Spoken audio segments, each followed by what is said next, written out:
Hey guys, welcome back to Driven Channel. I'm here with a very special guest, Eric. First, I want to start off by telling you that it's an honor to speak to you, and I mean it deeply, because we have something in common a lot. Like I've been watching you ever since I heard about you, and we are very, very into business.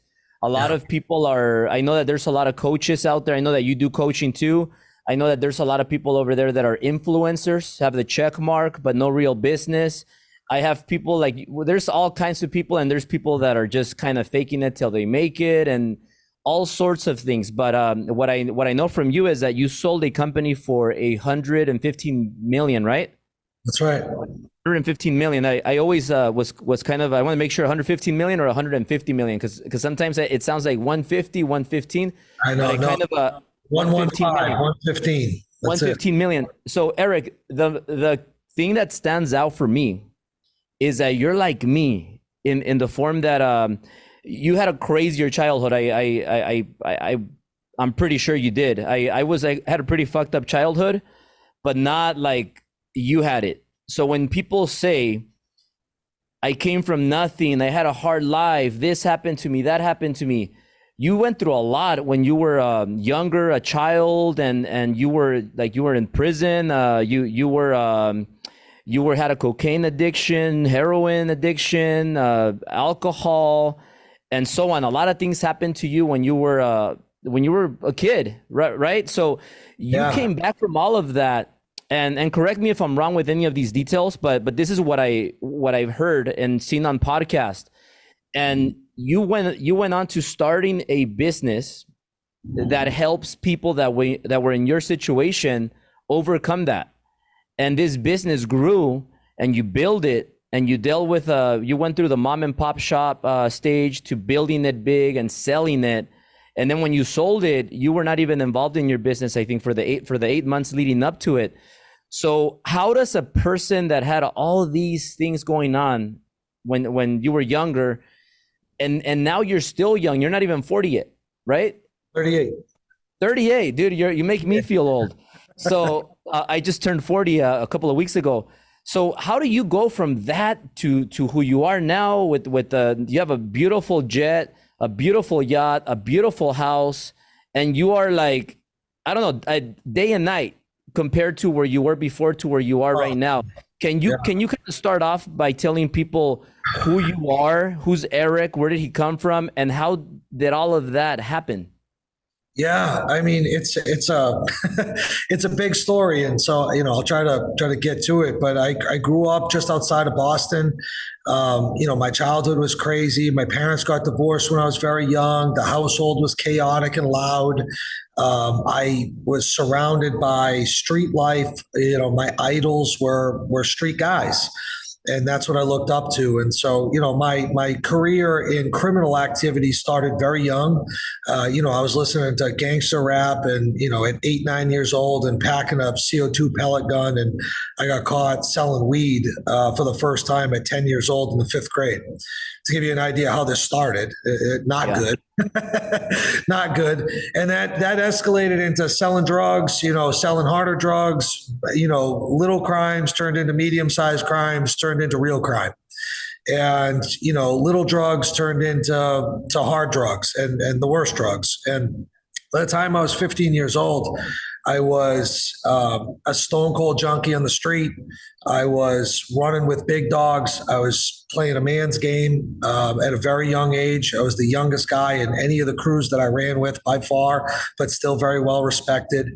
And, I was from 15 till almost 22. I used heroin almost every day for the most part.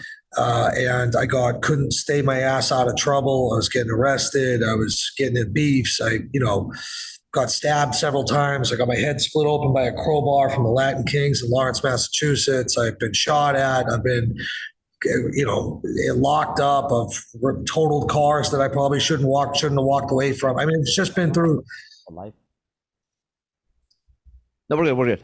Good. I've just been through, the goddamn ringer through addiction and street life, and which brought me to, this moment of desperation, a moment of rock bottom.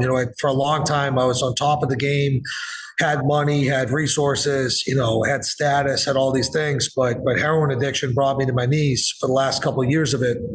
And on December 6th of 2006. I had recently gotten out of jail again. I was like 135 pounds, emaciated. I was homeless. And a guy was trying to buy drugs. And in a moment of desperation, I robbed him with a kitchen knife. And during the robbery, it was a little bit of a struggle. And I ended up cutting his neck. Not bad, but, regardless, I cut his neck. And I robbed him for $82. And with the $82 on December 6th of 2006, I bought four $20 bags of heroin, and I hid in a closet while the whole city police department showed up looking for the person who had just done this robbery. And I don't know what you or anyone else's beliefs are, but I believe in a God, and I believe a couple things about that night. I believe that God uses what He has available to Him, and He also has a sense of humor. And so, at that night, I believe that He used that situation. He used, an armed robbery charge and the police department to separate me from heroin, cocaine, and every other mind-altering substance. And I've been consistently sober and in recovery since the next morning. My sobriety date is December 7th of 2006. And that puts me, as of today, at about 16 and a half years of continuous sobriety. And so I was almost 22 years old when I got sober, and I had nothing. I had two pairs of clothes. I had a habitual offender status for my driver's license. I had no driver's license. I had no car. I had not a single friend. My own, my father raised me alone for the most part, and he didn't even want to pick up my call. And so I had, a bunch of legal trouble, a bunch of warrants, a bunch of problems. And, I just had nowhere else to turn. I was very clear that I was probably going to die or end up in prison forever if I didn't change my life right then. And so that was the beginning. That was kind of like, the first life that I lived. I died. That life died that day and a new one began. And the last 16 and a half years have been, remarkable. At that time, I'm grateful that I got my ass kicked so hard that it just wiped the clean. And I was just like, I'll do whatever, just tell me what to do and I'll do it. And I linked up with some men in recovery, and they helped me a lot. They taught me how to live. They taught me about personal development. They taught me about spiritual things. They taught me, a new way of life and a way to change who I was from the inside out. And in that process, I got very passionate about, I had such a powerful experience where I really, from the time I was 15 years old, I believed that I would be dead or in prison forever by the time I was 21. And here I was, like, my life was catching on fire, and I was free from addiction, and I was free from all of this, and I was healing from all this trauma and all this pain. And I was just so fired up that I never thought this was possible. I thought that I would try to survive that life as long as I could until it eventually took me.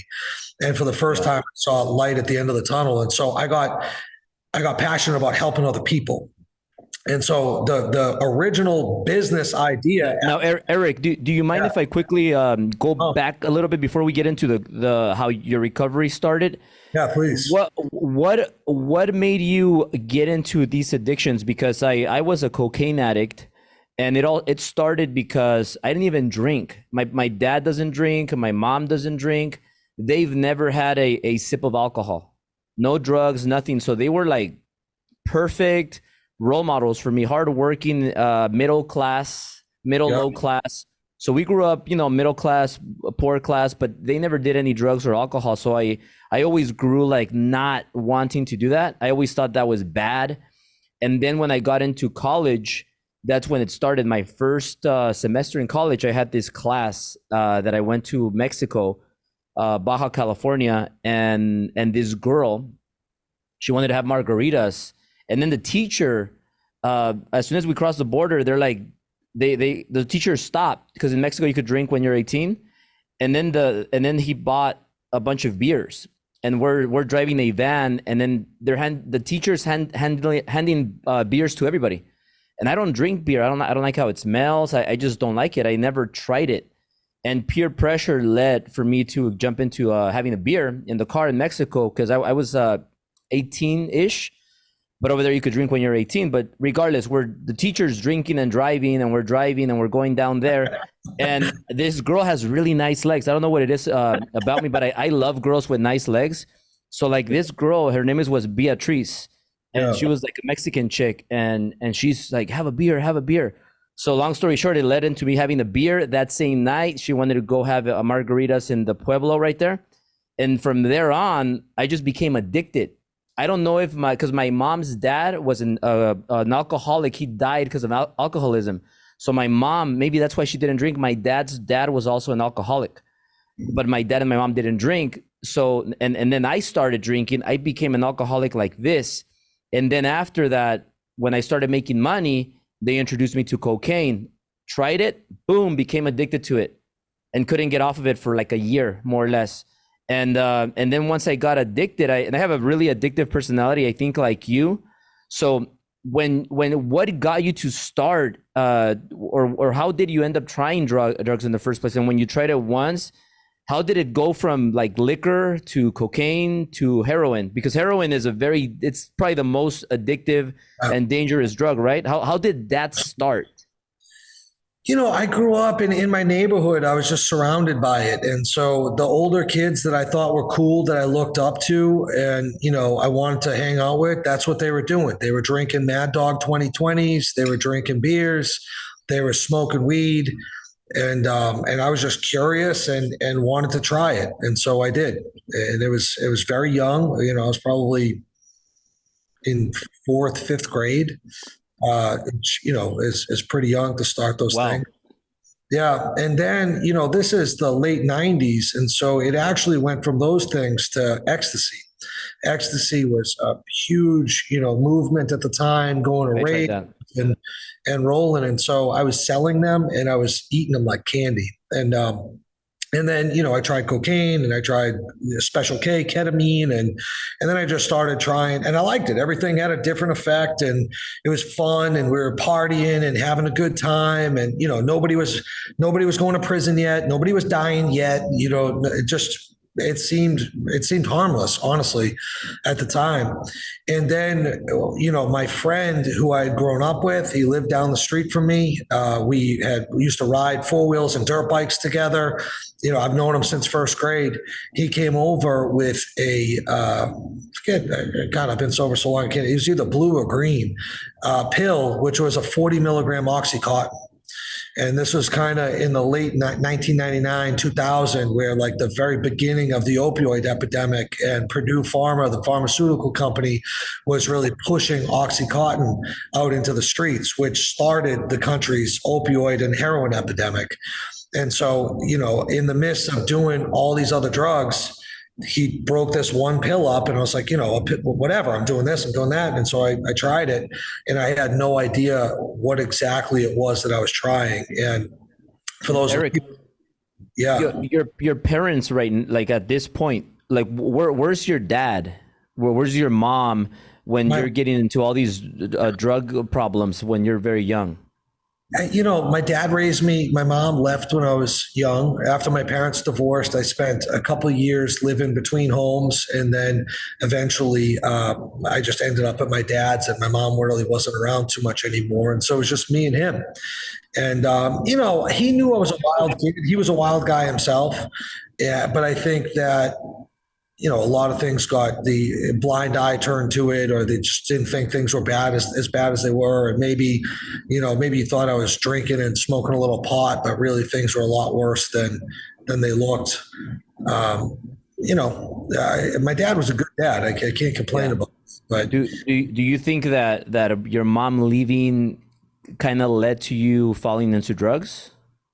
It definitely had something to do with it. Yeah. Drugs eventually, in the beginning, it was curiosity. And what it eventually became was I had, trauma, and I had just a general dis-ease in life. And And so I would find myself sober and I would find myself not having a great time. Like life just wasn't that cool for me if I wasn't high and I wasn't drunk. And then the second I would use drugs or alcohol, it would take the edge off. And I would start to feel better and I would feel some relief from life.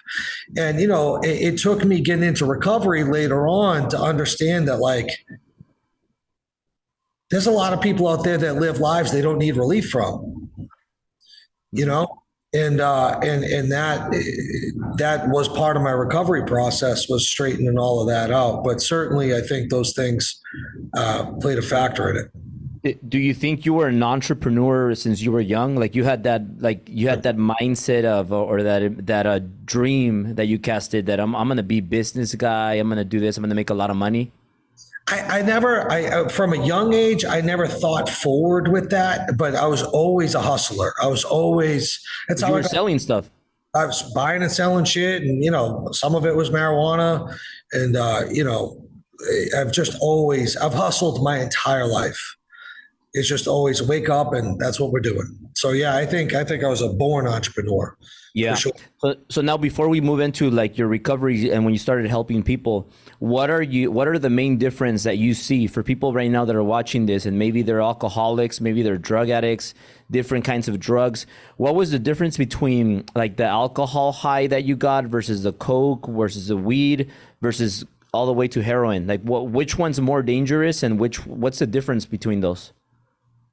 Alcohol, I was always sloppy with. I would always try to drink and control my drinking and get to kind of that sweet spot of having a buzz. And I would always overshoot the mark and get way too drunk. And so I was scared of alcohol because I would drink and I would lose control. I would get in fights. I would drive cars. I would crash them. It was always like, if I started drinking, I'm like, this is not going to end up well. Cocaine was a drug of more, right? If I started doing cocaine, I just became obsessively like wanting more cocaine. If I was doing cocaine, I just wanted more cocaine. Weed just made me lazy. It just made me, I would just be lazy and high. And I enjoyed weed in the early days, but as time went on and I did other drugs, I really didn't like it. And heroin made me feel invincible. It made me feel like I could take on the world. It made me feel like I had not a single problem to worry about, that I was tough as nails, that everything was okay. It was also a drug that I could do around the clock. I couldn't do cocaine around the clock. I couldn't do cocaine and be around people, right? I was tweaked out. I was bugged out. I couldn't drink around the clock without just being a sloppy drunk and very obvious to everyone. Heroin I could do and function. I would go to work. I would, I lived a very long time with a heroin habit and people had absolutely no idea that I was on heroin. And so it just gave me this superpower feeling. And it was very dangerous. And, the difference between heroin and the other drugs as well, you have to have it 24 hours a day. Once you become addicted to heroin, if you go without it, you'll start go through, start to be sick. You can't, once you're addicted, you can't not use it. You have to use it to be okay, or you're going to be in, excruciating pain. And it feels like one of the worst flus you've ever had trying to come off of it. Wow. Scary stuff. So, because I've heard stories of people that tried heroin and they became very, very successful. Some like famous people. Does it really help you? Do you think that's possible or not possible? Or is it something that you just gotta eventually stop or else it'll kill you? Eventually it catches up with you. But I think that a lot of people do have a run with heroin where it's manageable. If you're doing heroin, clearly something is not okay, but there's just a period of time where it's not as crazy as it's eventually going. I built and operated one of the largest collections of addiction treatment facilities on the East Coast for a very long time. And the stigma of addiction is, the guy under the bridge, the criminal, the prostitute, that shady looking character. Generally speaking, most of our patients were not that. We had dentists, we had truck drivers, we had middle class America, we had high net worth individuals. I mean, we had people that if you walked into any event anywhere, the crowd would look similar as if you walked into any one of my treatment centers and looked at it. And so it's surprising that for a lot of people that see it, it is very surprising at how wide addiction is spread, and that it's not restricted on socio and economic classes. Yeah. So now your life today, obviously you've accomplished a lot after that. Mm-hmm. Do you think you would have been able to accomplish what you have if you wouldn't have became sober? And then the follow-up question is, I'm sure the answer is that's why you became sober, because you're much more focused and you're able to accomplish much more, which led to opening a rehab company to help other people do the same thing you did. So Yep. I don't know if that makes sense, but can you do it? Could you have accomplished what you have now if you would have stayed on drugs and maybe just limit them? Or do you feel like you could just stop them and now you're teaching people how to do the same? I'm a full blown addict and alcoholic, right? So I have zero or all in. So there was no limiting, there was no moderating for me. I got sober because if I didn't, I was going to die. And I stay sober for a lot of reasons. A lot of the reasons that you're talking about are benefits of my sobriety. I consider sobriety a superpower. I think if you're drinking or you're smoking pot or you're partying, you're doing coke on the weekends, I think I have a real competitive edge on you because of being sober. But those are added benefits. I stay sober because it's life or death for me. Like if I use drugs or alcohol again, I really believe that I'm not coming back. And so, wow. I look at, a drink like a loaded pistol to my head. I look at hitting a joint the same way. And so I don't, I think that if I were to ever do those things again, I would be signing my death warrant. And then, but from there, that's the most dramatic reason I don't use drugs and alcohol. But I do believe that sobriety is a way of life, whether you're in recovery, not in recovery, had a problem, didn't have a problem, or whatever. I do think that it's an amazing way to be. I think that it gives you, like I said, a competitive edge over other people. And it just doesn't waste time, right? Like if you're smoking pot, I see people, that are in business all the time that use weed. And I don't really have anything against weed. If that's what you want to do, cool. Like God bless, Hakuna Matata. But I don't know how, if you're in my industry, if you're in any business that I'm in, I don't know how you're going to compete with a guy like me while you're high on the couch, eating snacks, watching movies, smoking your bong or your joints and doing your thing, because I'm on the grind. I'm on the hustle all the time, and I will outwork you and I will run laps around you. And so, if I'm in a competitive industry, I hope my competitors are smoking pot because that's it gives me an upper leg for sure. Now, Eric, you're in a lot of parties, because I want to go into how you started the business and started helping people. But since we're talking about this, you are in a lot of parties. Like you have the private jet, the yacht, and you have a lot of celebrities that you hang out with. Yep. Some of those people drink and do drugs, I'm sure. So do you kind of filter your people that you invite, celebrities and friends? Like, let's say if this guy's a huge pothead, or if this person's a huge drinker, I don't want them around me. Or if you do have them around you, does it bother you when you see them drinking a lot, or how does that work? No, I just stay true to me and my principles and my beliefs and my convictions. And I'm very accepting of other people and where they're at in their life and what it is that they want to do and what makes them happy.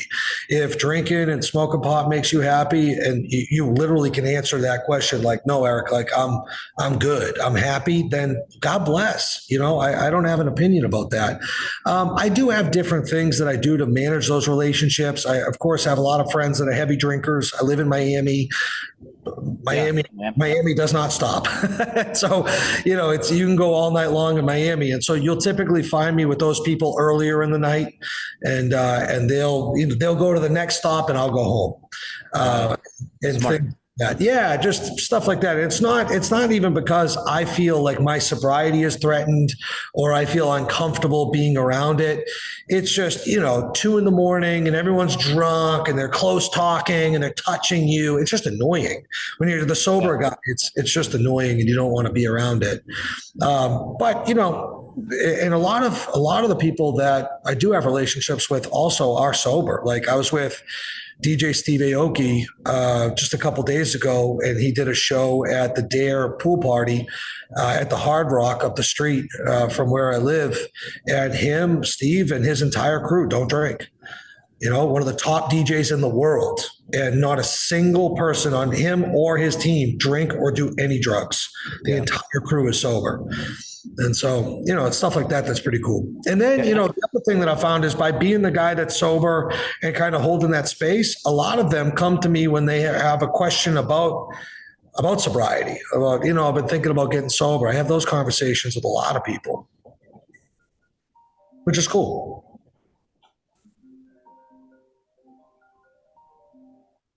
Give me 1 second, Eric.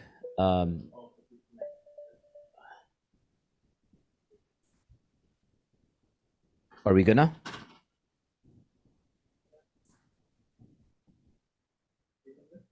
Eric, can you hear me? I got you. Okay, no, so somebody disconnected the Bluetooth. I heard most of the last part on that friends come to you to ask you for advice now that about drinking stuff and all that. I have two friends over there that live right next to you. Not sure. They're like, we go way back.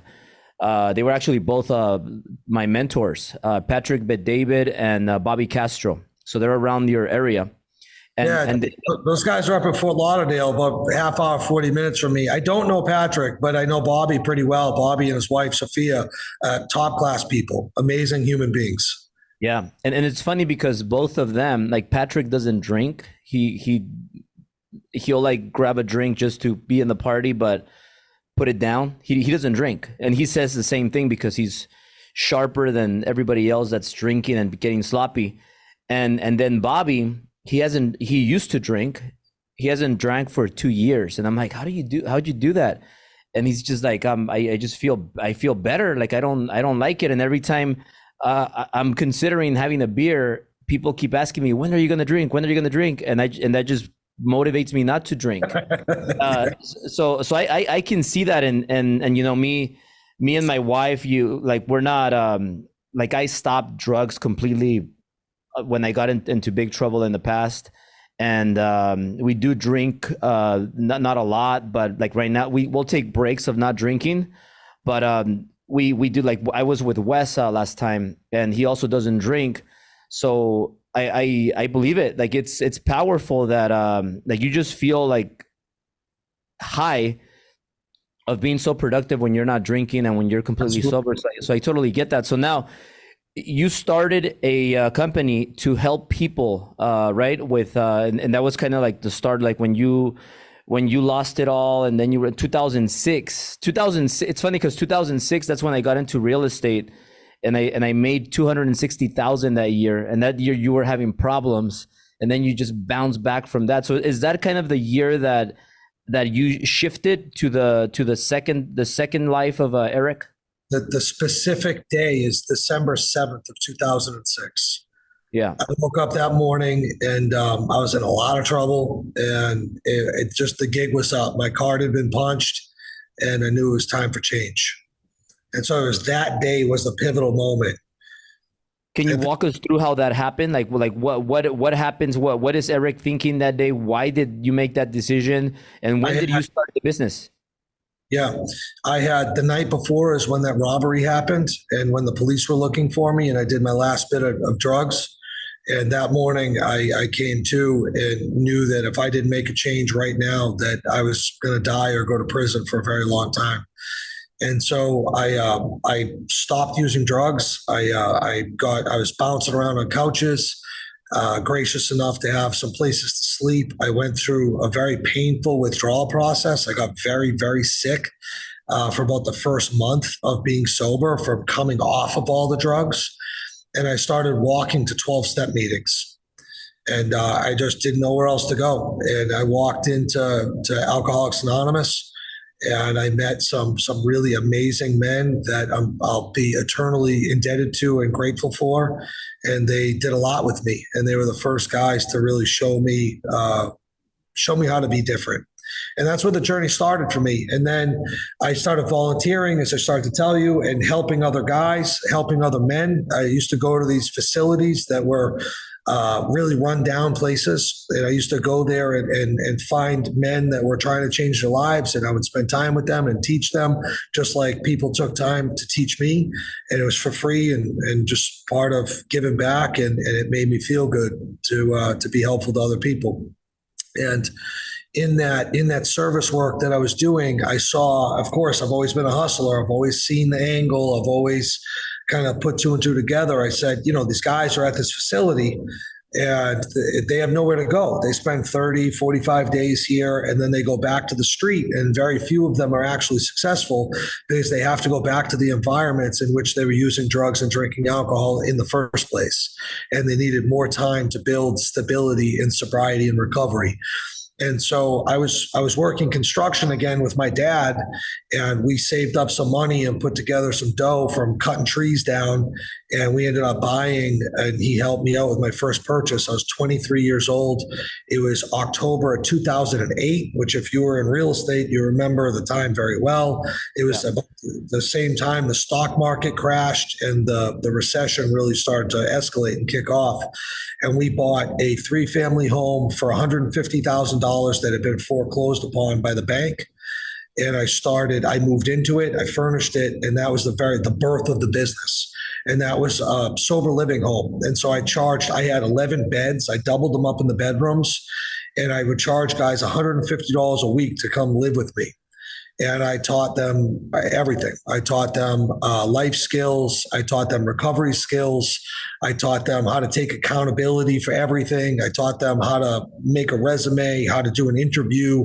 We prayed together. We meditated together. We did service work. We went into the jails. We went into facilities and carried a message of recovery and, really just embraced these guys and showed them everything that had worked for me. And in that, I fell in love with this business of helping people.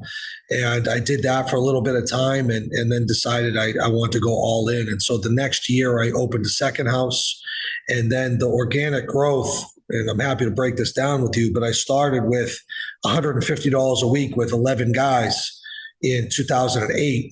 And when I sold the business in 2021, we had 440 treatment beds. We had 325 employees. We did $55 million of top line revenue, and I sold it based on a multiple of a TTM of $13 million of EBITDA. And so it was a wild ride. It was, from being, there was just so much that happened in that 13 years of being answering the phones, doing the bookkeeping, doing the marketing, running the actual groups, taking care of the guys. The plumbing would break, I would fix the plumbing. On Sunday, I'd be out there doing the lawn with the push mower and doing everything myself, to going through all the stages of growth, scale, professionalization. And then I actually transacted 4 times. I sold minority pieces on 3 rounds over 2 years. And then myself and the partner that I had brought on in a minority capacity had a full exit, all cash, for the $115 million that we discussed on December 21st of 2021. And so, in that was just the greatest business education that, I'm so grateful for the experience. Do you mind sharing the exit the three parts of the exit? Sure. You got paid 3, like the initial part, the second part, and the third part? The first exit, I sold 10% of the business at a $40 million valuation. So I took $4 million out, and that went into a bank account to put some chips off to the side for myself. I also, I think one thing that's noteworthy, it's also an achievement I'm very proud of, is that I built this business without ever a single investor and with no debt. No one ever invested a single dollar into my business, and nobody ever lent me anything as far as debt to fund the growth of the business. I bootstrapped it a dollar at a time from beginning to the end. So when I sold it, I had absolutely no debt. But what that meant was I was constantly cash broke. Every dollar the business made, growth cost money. Every dollar I made, I would put right back into the business, right back into the business. And so I lived very modestly, and I kept putting the money back in. And so, over time, I had this itch that I'd really like to have a little bit of money put off to the side for a rainy day fund. And that's what brought me to my first transaction, where I took that $4 million out. And then, the business grew a little bit, and the buyer, which was a very sophisticated private equity type family office, wanted to participate in a more meaningful way. And so my bright ass said, well, I'll do it, but at $50 million. And they went, okay. And yeah, I know. And so they bought in for another 10% at 50 million. So I took another $5 million out. And then a little bit of time went by, and we were working on professionalizing and building out leadership teams, and growing in top line, and controlling bottom line costs, and squeezing margin and EBITDA. And we were doing a lot, and they wanted to come in a little more. And so I sold them, I think it was like 18.75% at an $80 million valuation. It was $15 million. And so I had 3 rounds at 4 million, 5 million, and then 15 million with a So Eric, when you go back and when you sold the first piece and you get $2 million, does that $2 million, like, how are you feeling at that moment? Are you feeling good because you see those first 2 million come in and you actually have some money now and you could breathe?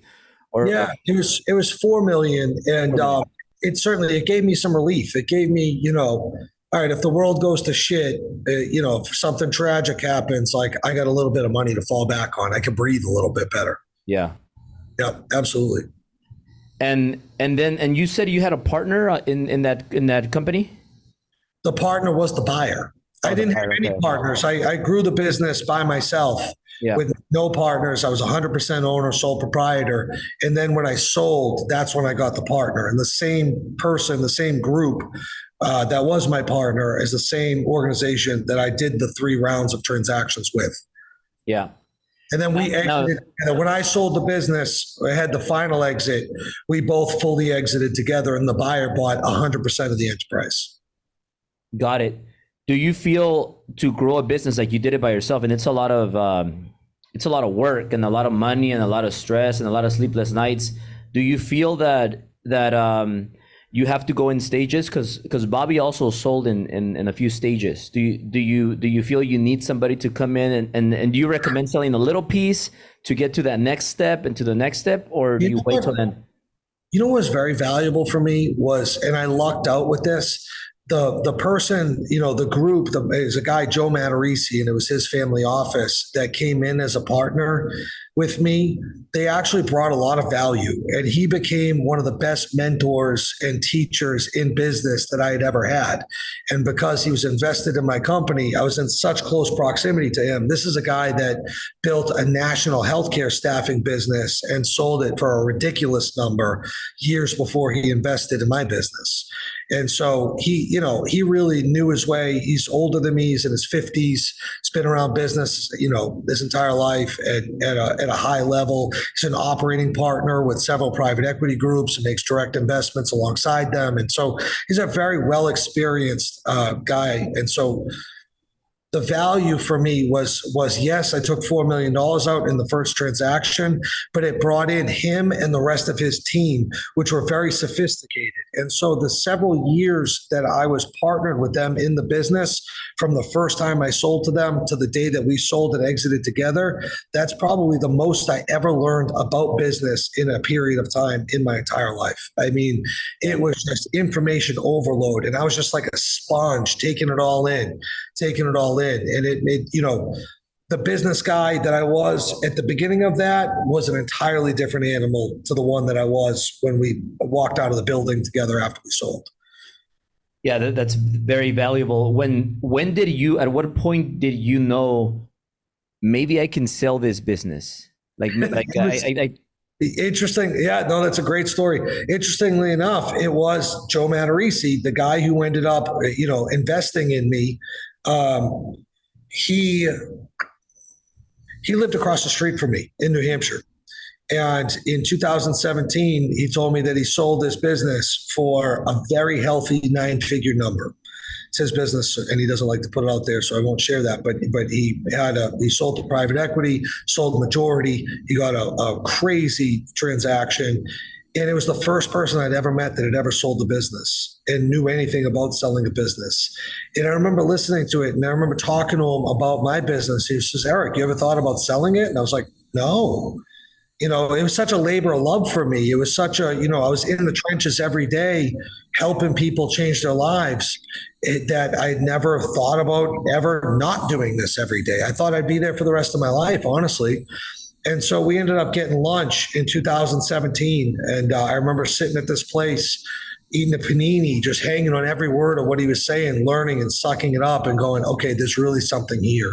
And I knew after that conversation, I was like, I need to learn absolutely everything there is to know about private equity, mergers, acquisitions, sales, etc. And so it was at that moment where I just went head first into studying how to sell a business. And so then, I spent 2 years learning, 2017 to 2019. And then in 2019, I retained an investment banker. A story I don't tell often is I actually had 2 failed processes. I brought the business to market. Prior to having 4 successful ones, I had 2 broken ones. So I went to market twice. Well, I went to market once and I had a buyer and a backup buyer, and both deals blew up in my face.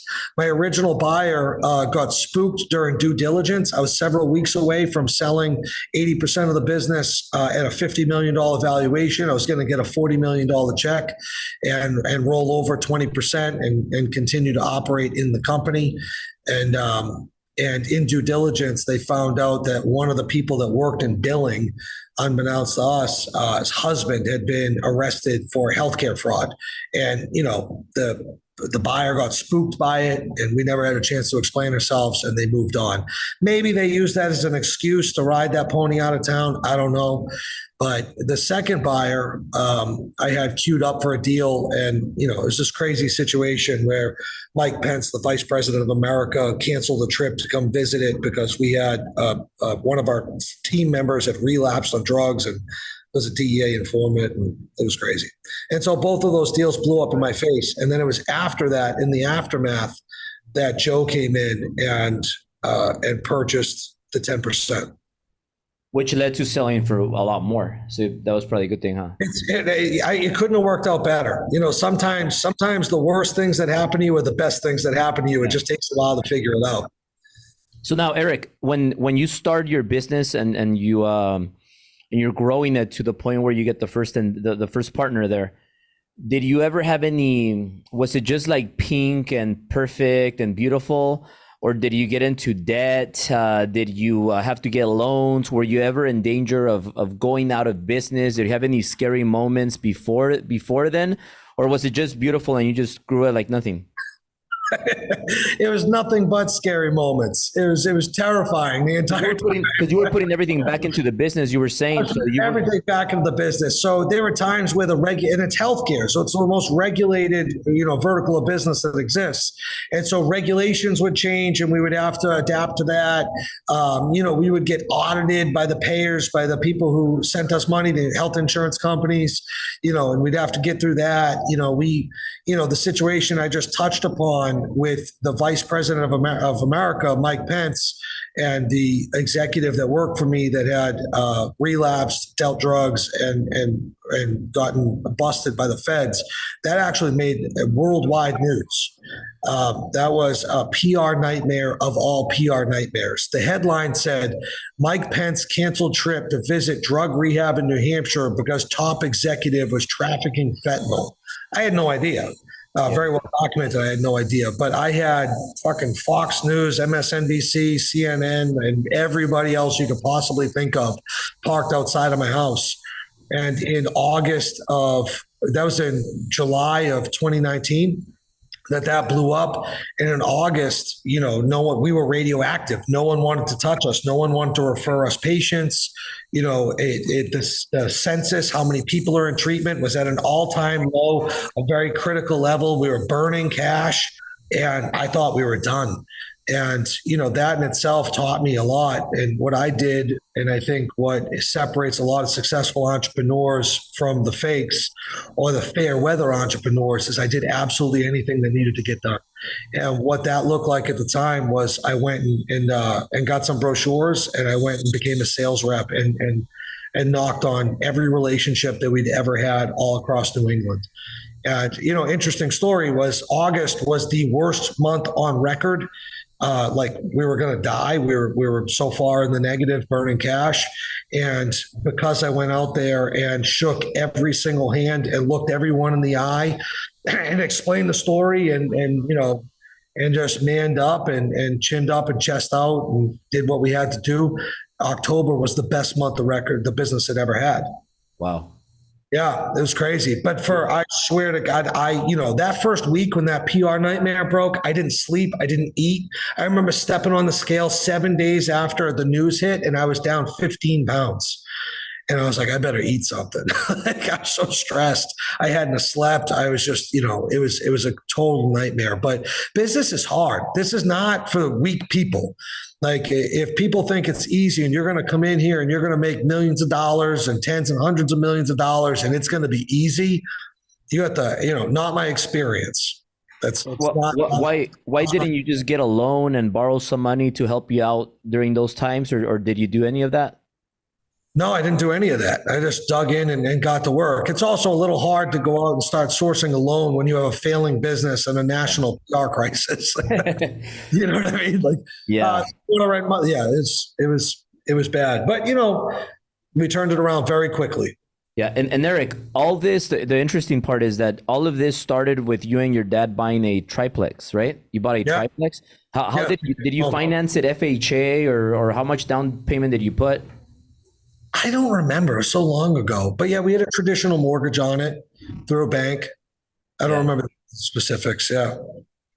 Yeah, no, that's awesome. So then when you start when you start growing your business in the process where you're a mom and pop, when does it become a mom and pop to a real business? If for people watching this that maybe are not too familiar with business, what is a mom and pop in your words?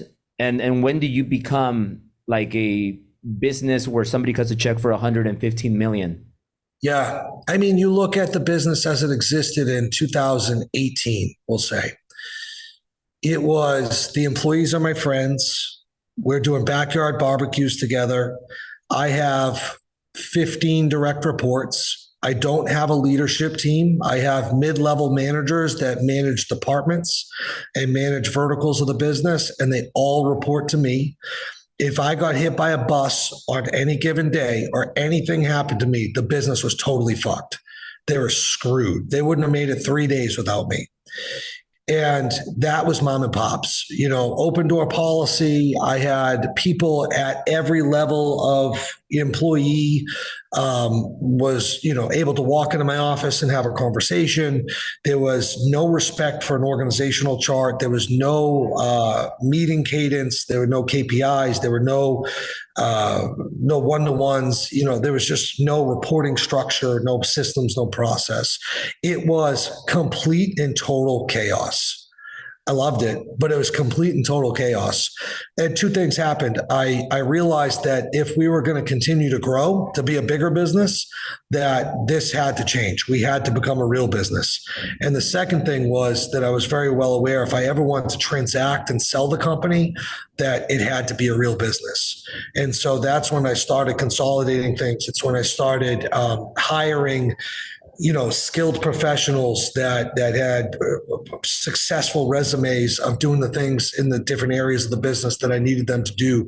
And I started to develop an organizational chart, and I started a board of directors and corporate governance, and I started systems and processes. It's also when I started to learn how to measure the business, right? A lot of people don't know how to measure their business. I think I just had a meeting with my chief operating officer this morning in our one-to-one on one of my companies about measuring these different areas of the business. What gets measured gets done, right? And so the conversation was funny. It was, hey, listen, we know overtime is a mess because we've had a hard time recruiting these different positions and the labor market stuff, and we have a plan to strategize. And then there are these other key performance indicator numbers that we would track throughout the business, and we know that they're not where they need to be. And the school of thought was, we don't need to track them. I want every one of those tracked. I want every one of those measured and reported on weekly. I don't care how ugly it is. We're going to sit down together and eat an ugly sandwich over these numbers every single week, because it's going to draw our attention to it. And when our attention is to it and it's getting measured, it's going to get done. And so I started to implement all of these things into the business.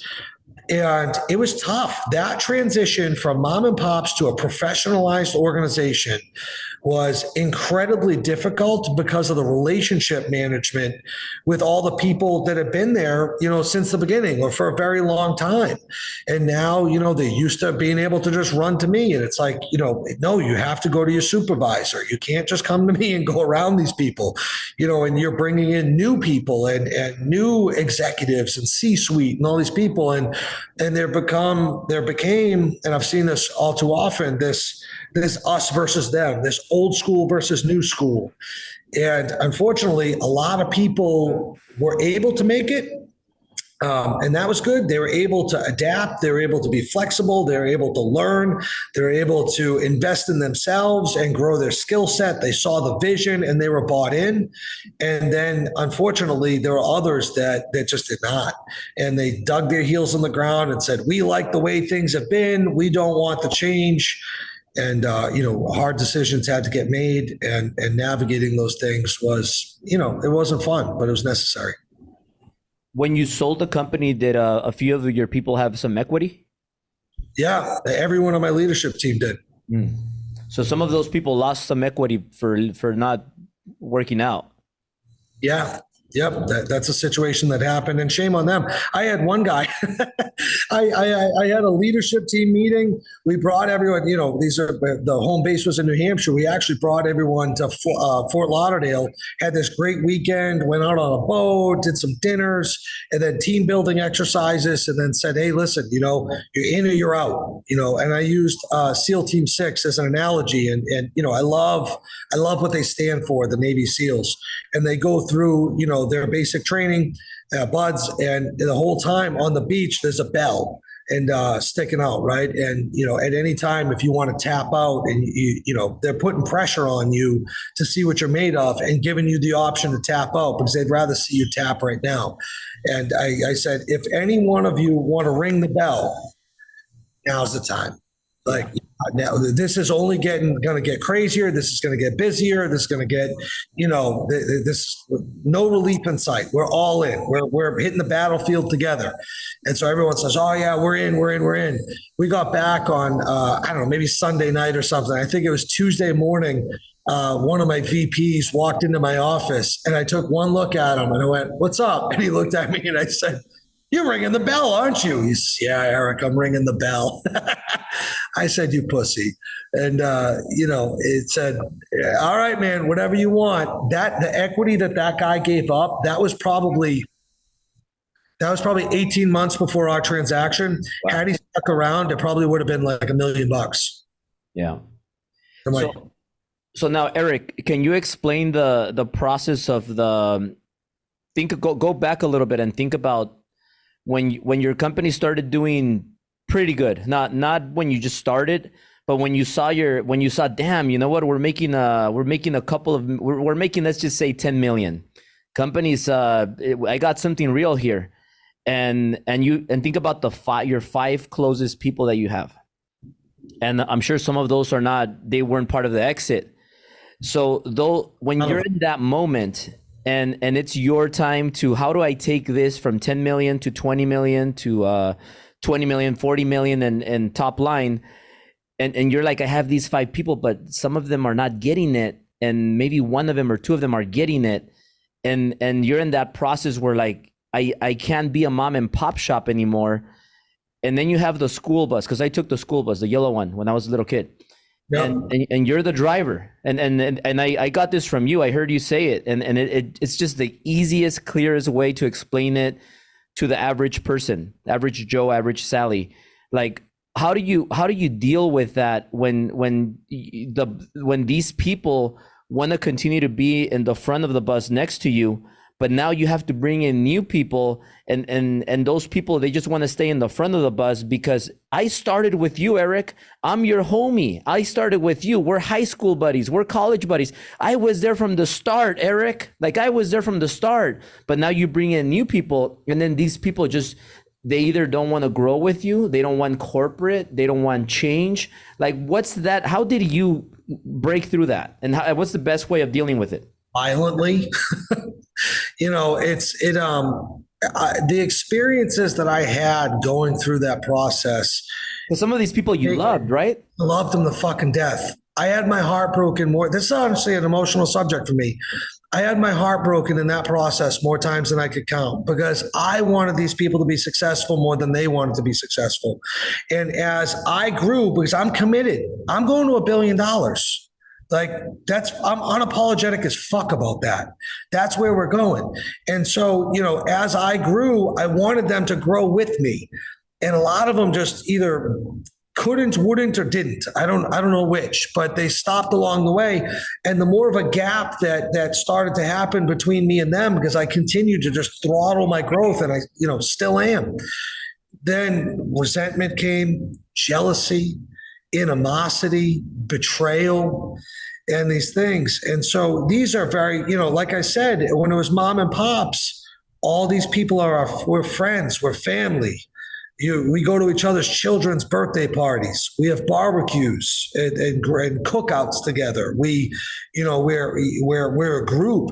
And as this entire process happened, I watched people that I love start to get hot under the collar and catch feelings over it.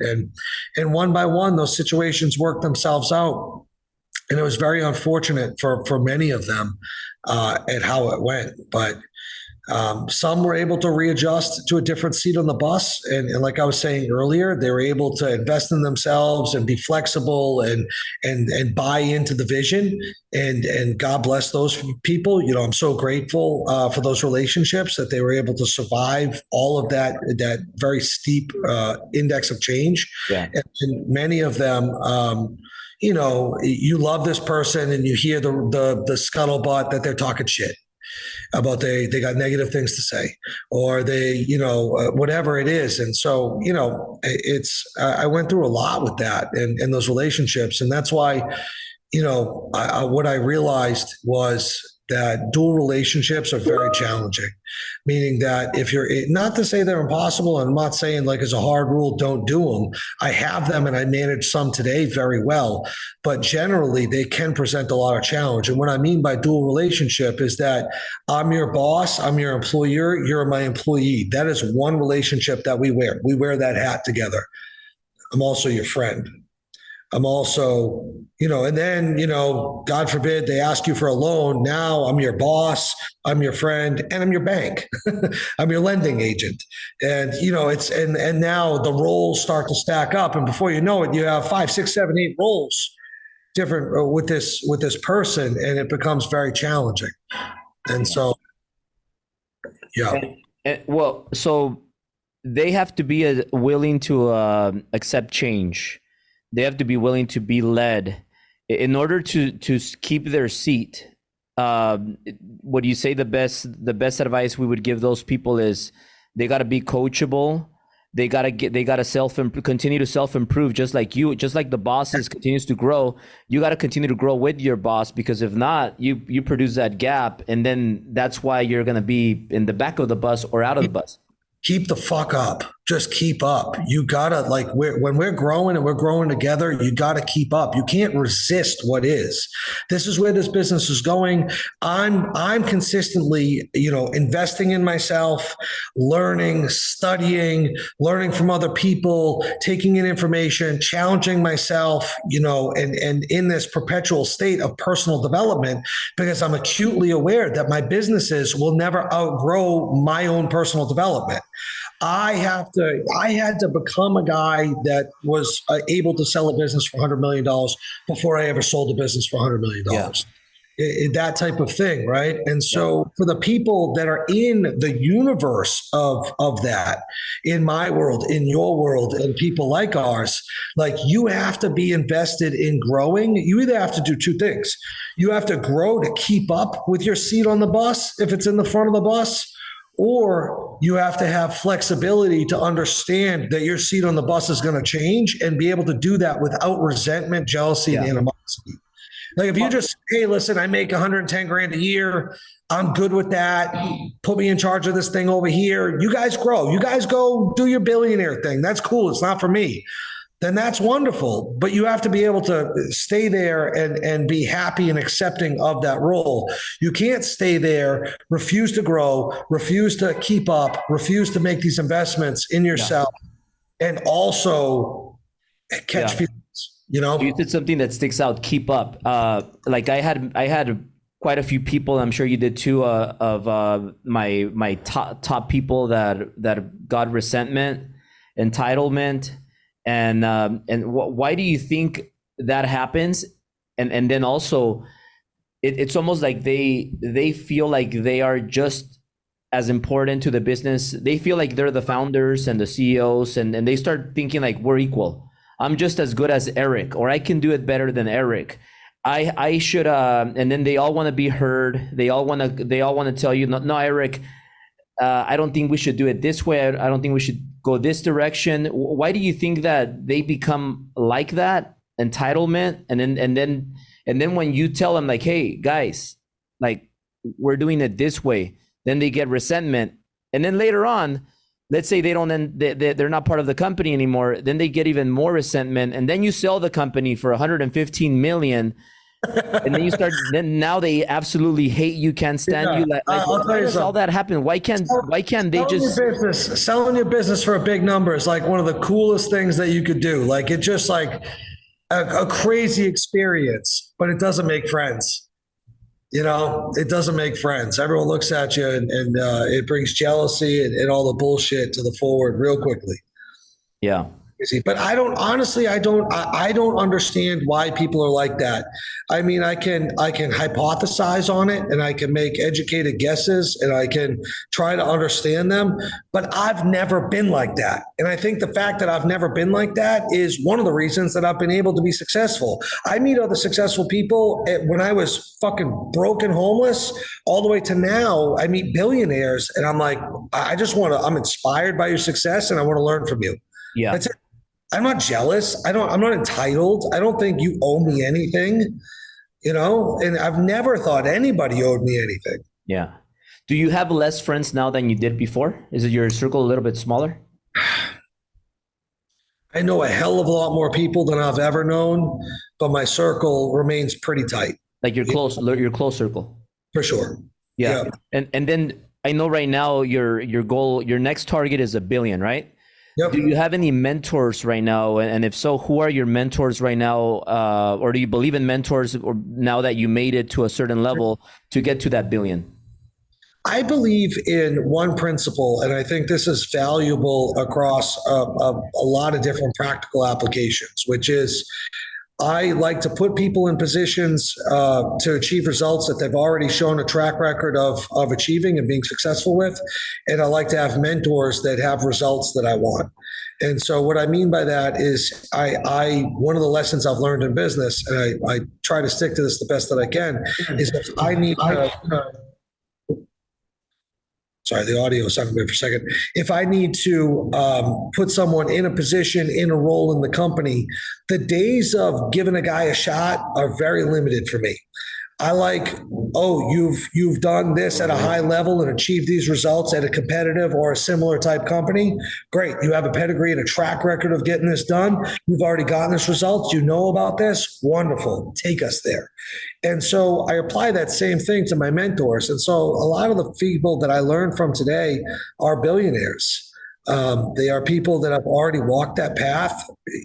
I could name names, but they don't have social media. They're very quiet business guys, and I'm able to pick their brain and spend time with them and break bread and learn from them. And I suit up and I show up to every opportunity that I can with them. I think, the arrogance of a lot of people prevents them from learning. I don't care how much I know, how much I've earned. I will forever be a student of the game. Put me in a room with smart people at any level, and I'm less interested in proving myself to you and telling you who I am and what I have and what I've done. I don't give a shit about any of that. I want to ask you questions. Yeah. I want to be. I think that's an attribute of highly successful people, is to be able to the ability to be a sponge. Yeah. And then one quick thing before we lead up to your Boston Mastermind, that I want to ask you a few questions about that. You said you put all your money into your business when you were growing it in the beginning, right? And yeah. I know you're a huge real estate investor and developer now. So is that something that you just can you talk about that? And is that something that you're doing now after the exit, or were you investing while you were growing your business too? So I was all of the above. One of the things that I did while I grew my business was I bought and developed the real estate and then leased it to my operating company. And so when I sold the business, I actually remained the landlord to the company. And so when I sold the business, I sold the operating company. I secured renewed 20-year leases with a corporate guarantee from the private equity-backed company that purchased the business.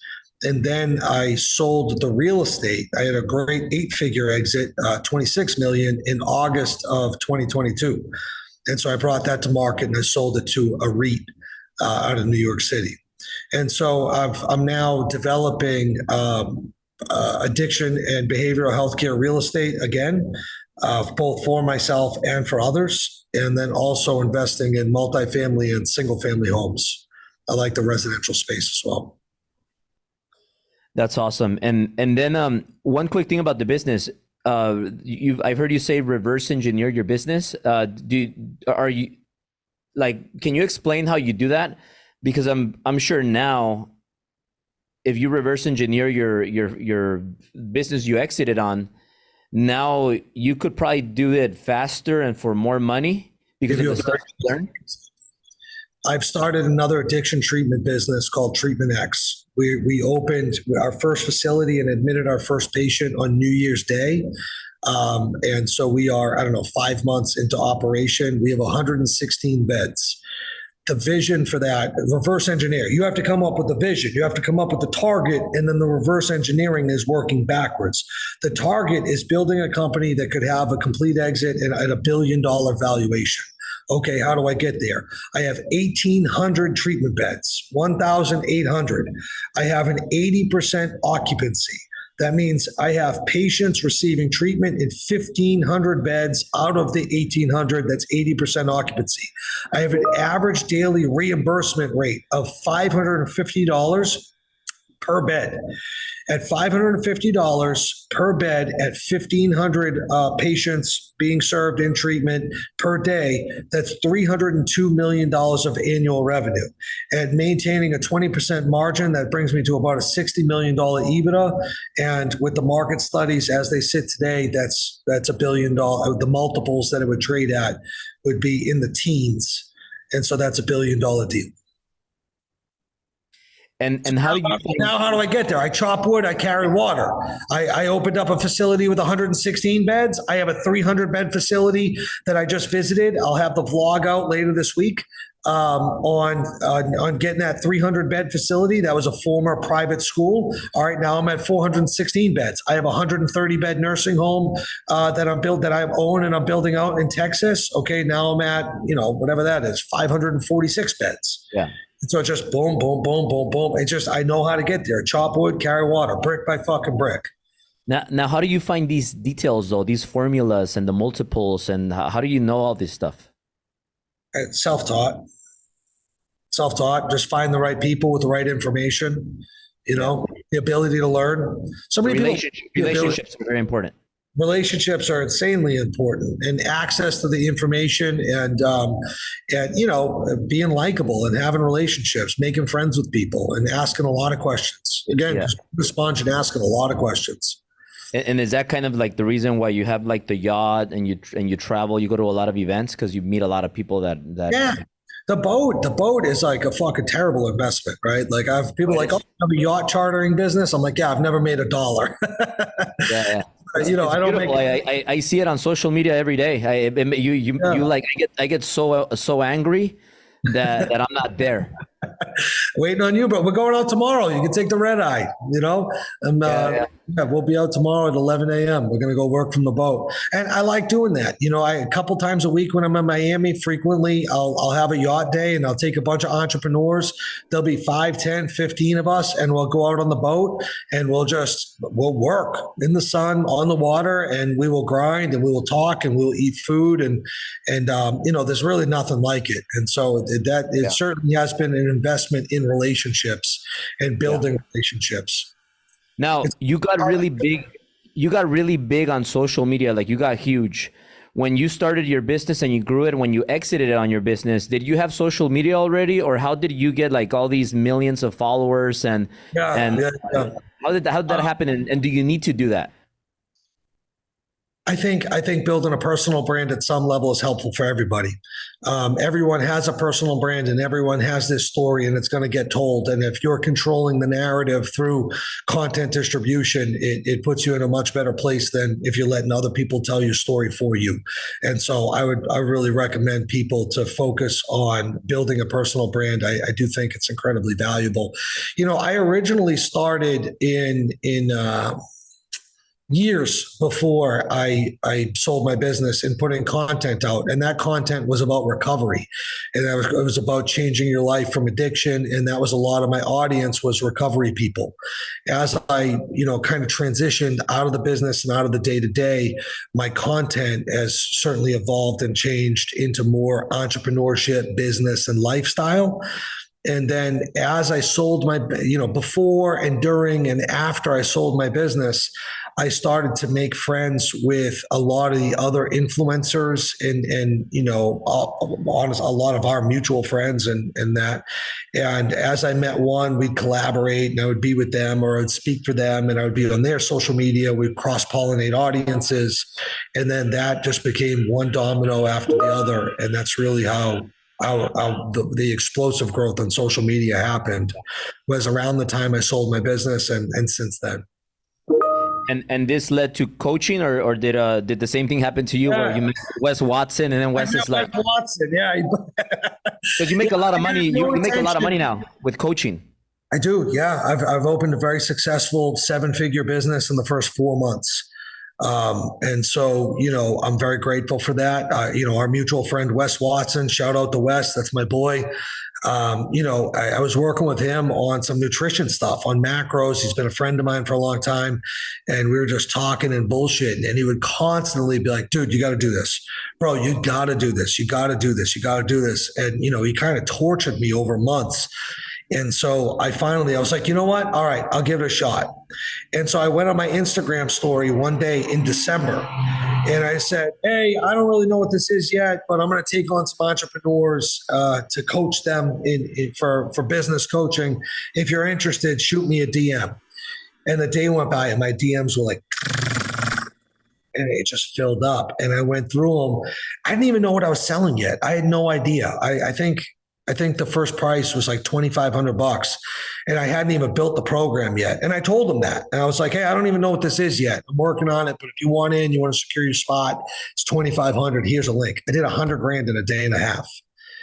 And it was in that I was like, all right, there's this is a proof of concept. Like there's something here. And so I built, several different things now. I built my inner circle program, which is just straight up business coaching. We meet on group call. Actually, I have my call today at 5 Eastern time here in a couple hours. And we just do Q&A and business coaching at a high level for entrepreneurs and business owners. And then we host a lot of in-person events. And so last week?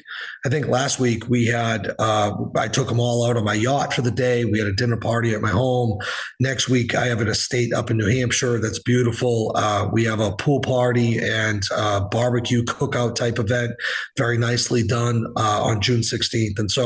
And then I have a lower tier program that I just relaunched it's more accessible for success mindset training, teach them how to win. And so, yeah, I've had a great, and honestly, it speaks to my ethos and my DNA as a person, because since I got sober, I fell in love with helping people. I know that like the yacht's cool, the jet's cool, all this stuff, fancy shits, that's nice. I never thought I'd have it. I'm very grateful. But I know that for myself, I'm happiest when I'm being of service to other people and I'm being helpful and having a purpose. And right, you're making a lot of money with that. It's very profitable, and you're helping people. You're doing what you love. Are you going to grow it even more? And if so, with your businesses that you have going on and your life overall, you have a lot of things going on. You're doing podcast events and yeah. So like.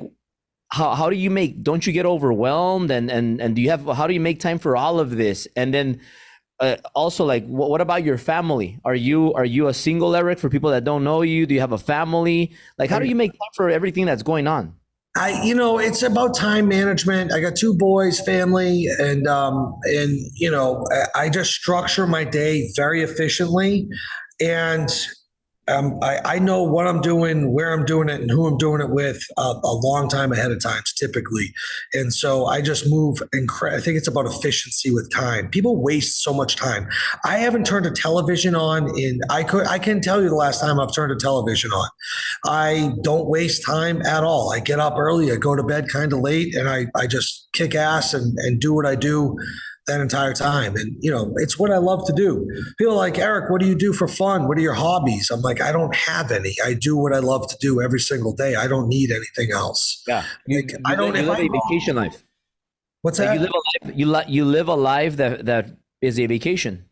Pretty much. 100%. I love it. Like, why would I force myself to go play tennis or golf, or like, I'm fucking miserable. I hate it. I sit there and I'm like, I got to get out of here. And so I can tell you that every day I wake up and I love doing what I do, and I do it at a high level, and I just grind. And I also have to give enormous credit to the team around me. My right hand, Lori, my chief of staff, I don't know she keeps it together. My other assistants and people and the whole team. The other piece of that, it's the Eric Spofford show, but it's the Eric Spofford team show as much, if not more, than it is about me. Like, I'm certainly a high performer and kind of the rock star of the show, but it's the people behind the scenes that keep everything going. And so I got to give them enormous credit. Are you more like are you an operator, CEO, or what do you say your skill is? Are you the visionary CEO, or because you seem like a really good operator too? You seem like you kind of know how to move people around. I'm certainly strong visionary and strong operator. Yeah, I'm not an integrator. Like, I'll get lost in the details. I'm like, just fucking get it done. I'll be back. Like, yeah. But certainly strong in operation, strong in vision, constantly thinking up the next thing, the new move, the new business, the new this, the new that. I drive my people crazy because we're so busy with so much already going on. And every, so often I come back with a new idea and they're like, oh my God, another thing, Now, Eric, I can keep you here for hours or half a day or the full day asking you just a bunch of business questions to help people, but I know you got to go. I want to respect your time, and I do want you to share what's going on with this Boston Mastermind that you're having on, because Yeah, the sit down. It's yeah, Wes Watson and I are co-hosting this event in Boston. Beautiful time of the year, July 20th and 21st. We're doing that at the Omni in the Seaport District. For anyone who's familiar, we have a rock star speaker lineup. The speakers that are announced as of today are Mike Rashid. Mike's huge on Instagram, huge on YouTube, very powerful guy, very deep intellect, good friend of mine. I'll be with him tomorrow. And then Michael Franzese, who I can't wait to spend time with this guy. What a legend. You know, former mob boss for the Colombo crime family in New York City. Just straight up, you know, mafia mob boss turned YouTuber. I mean, that's the most 2023 thing I've ever heard. Yeah, you know, Nick, a very Santasaro, a very powerful speaker coming, myself and Wes. And then we have some others that are going to be announced, some big names that we're adding to the roster. Tickets start at very affordable, $497. We have some VIP packages above that with some pretty cool offerings. You know, we got certainly local New England folks coming and people flying in from all over. It's going to be action-packed couple days. And very excited to come to your event. Less than 2 weeks now. That happened fast.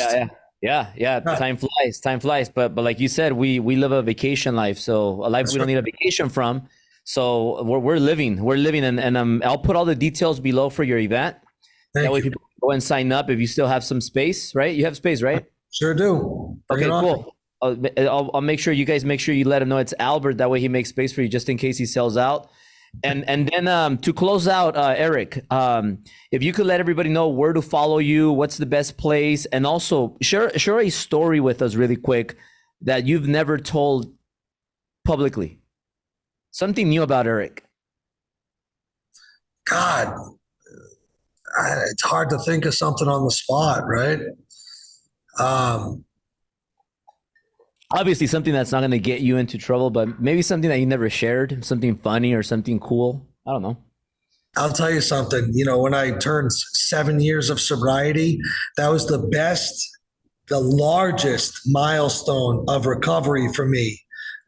Because the statute of limitations for most crimes was 7 years. So I was actually able to speak openly about my past without, you know, threat of law enforcement and being prosecuted. And so, you know, I don't know. I think that a lot of things that you get lost in translation and seeing the yacht and seeing the boat seeing the yacht, seeing the jet, seeing the Rolls Royce and all the assets now, is I don't think that I speak really in detail about how crazy my life on the street really was. I mean, it was incredibly violent. It was incredibly crazy. I mean, I was a stick-up kid. Armed robberies were a frequent thing. We used to rob drug dealers. If you could rob it, we robbed it. And, you know, and so I don't, you know, people know that I was addicted to drugs and I lived a life on the street and of crime.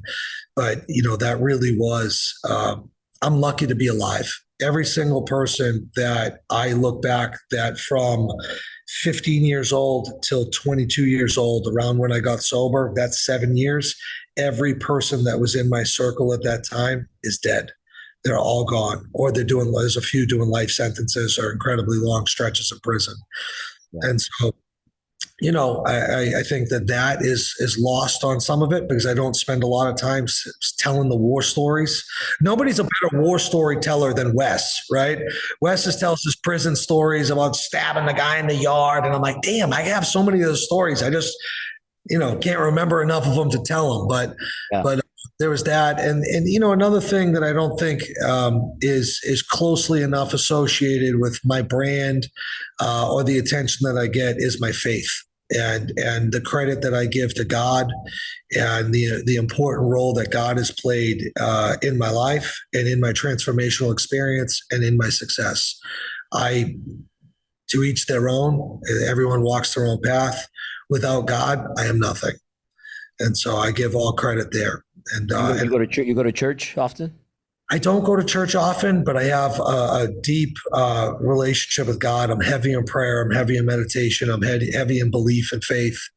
And And so I think those are two things that I don't talk on enough or frequently. Yeah. And Well, as you find me, I'm most active on Instagram. I recently started putting out more, growing my YouTube and putting out more long form content. Did a vlog put out today a vlog on a trip that I had from last week, stabilizing $6 million in real estate that I purchased in a 1031 exchange, where everything that could have gone wrong went wrong. And so I was out there in Cleveland, Ohio, fixing things, and I have another vlog coming out. yeah. Saturday. Awesome. Well, Eric, you're a huge inspiration to me and to everybody. And you, thank you for sharing all this knowledge. And I think, what you said right now, it's been the whole topic, like expect things to go wrong, expect things to be hard, expect things to be challenging. But if you don't quit, like you can't fail, and you got to keep going. And then look at what you have accomplished. So you're a huge inspiration, and I can't wait for you to be at Driven and share more. I don't want to get everything out right here because I want you to save some stuff for Driven, but it's been an honor to be here with you. And thank you so much, Eric. Really appreciate it. Thank you so much for having me. I appreciate it very much. Thank you, brother.